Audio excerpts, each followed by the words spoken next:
Assalamualaikum warahmatullahi wabarakatuh. Kisah Haji Mabrur, tukang sol sepatu yang tak pernah pergi ke Tanah Suci.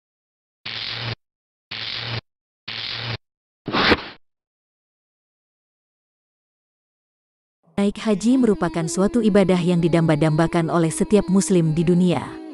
Dengan beribadah haji kita umat muslim telah melaksanakan rukun Islam yang kelima. Banyak orang yang sudah naik haji bahkan hingga berkali-kali tapi tidak mabrur.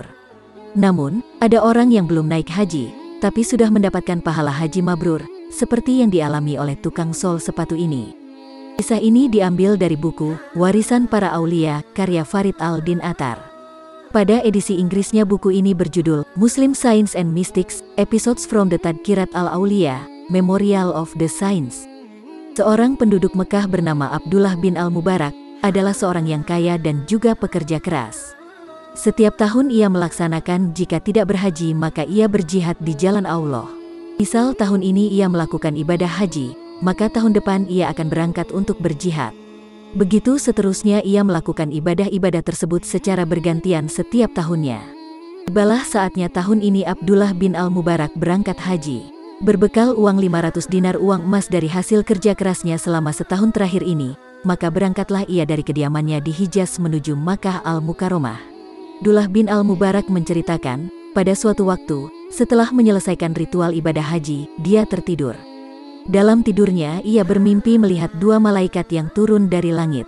Kedua malaikat itu terlibat dalam suatu perbincangan. "Berapa banyak yang datang tahun ini?" tanya malaikat satu kepada malaikat lainnya. 600.000, jawab malaikat lainnya. "Berapa banyak mereka yang ibadah hajinya diterima?" tanya malaikat satunya. "Tidak satu pun," jawab malaikat lainnya. Perbincangan ini membuat Abdullah bin Al-Mubarak gemetar. "Apa?" Abdullah tersentak kaget dalam mimpinya dan ia pun menangis. Semua orang-orang ini telah datang dari belahan bumi yang jauh, dengan kesulitan yang besar dan keletihan di sepanjang perjalanan, berkelana menyusuri padang pasir yang luas, dan semua usaha mereka menjadi sia-sia, ujarnya. Ada seorang tukang sol sepatu di Damaskus yang dipanggil Ali bin Muwafaq. Dia tidak datang menunaikan ibadah haji, tetapi ibadah hajinya diterima oleh Allah Subhanahu wa Ta'ala dan seluruh dosanya telah diampuni, ujar malaikat pertama. Ketika Abdullah ibnu Mubarak mendengar percakapannya ini, maka terbangunlah ia dari tidurnya dan langsung berangkat menuju Damaskus untuk mencari orang yang bernama Ali bin Muwafaq itu. Ia telusuri seluruh penjuru kota hingga akhirnya tempat tinggal Ali bin Muwafaq berhasil ia temukan. Dan ketika diketuk pintunya, keluarlah seorang lelaki dan segera ia bertanya tentang namanya. "Assalamualaikum warahmatullahi wabarakatuh," sapa Ibnu Al-Mubarak. "Siapakah namamu dan pekerjaan apa yang kamu lakukan?" tanya Ibnu Al-Mubarak kepada lelaki yang ditemuinya itu. "Aku Ali bin Muwafaq, tukang sol sepatu." "Siapakah Anda?" kata lelaki yang mengaku bernama Ali bin Muwafaq tersebut. Pada lelaki itu, Ibnu Al-Mubarak menerangkan jati dirinya dan maksud kedatangannya. Setelah tahu siapa yang datang serta maksud dan tujuannya, tiba-tiba Ali bin Muwafaq menangis dan jatuh pingsan. Ketika sadar, Ibnu Al-Mubarak memohon agar Ibnu Muwafaq berkenan untuk menceritakan semua yang dia alami terkait dengan hajinya. Ibnu Muwafaq pun kemudian bercerita, "Selama 40 tahun, aku telah rindu untuk melakukan perjalanan ibadah haji. Aku telah menyisihkan 350 dirham dari hasil sol sepatu. Tahun ini, aku memutuskan untuk pergi ke Mekah sejak istriku mengandung. Suatu hari, istriku mencium aroma makanan yang sedang dimasak oleh tetangga sebelah, dan memohon kepadaku agar ia bisa mencicipinya sedikit. Aku pergi menuju tetangga sebelah, mengetuk pintunya kemudian menjelaskan situasinya. Tetanggaku mendadak menangis. Sudah 3 hari ini anakku tidak makan apa-apa, katanya. Hari ini aku melihat keledai mati tergeletak dan memotongnya kemudian memasaknya untuk mereka. Ini bukan makanan yang halal bagimu, kata tetanggaku itu.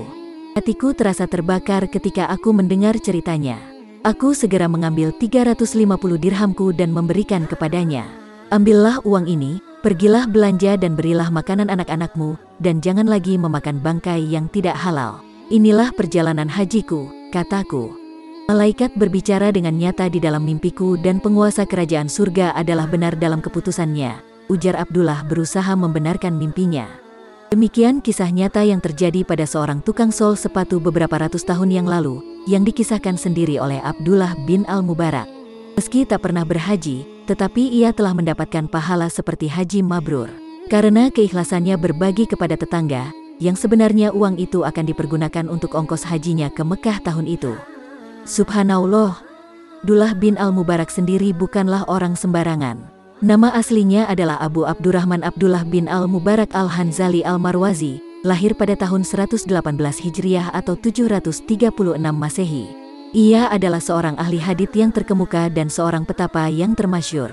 Dia sangat ahli di dalam berbagai cabang ilmu pengetahuan, antara lain di dalam bidang gramatika dan kesusastraan.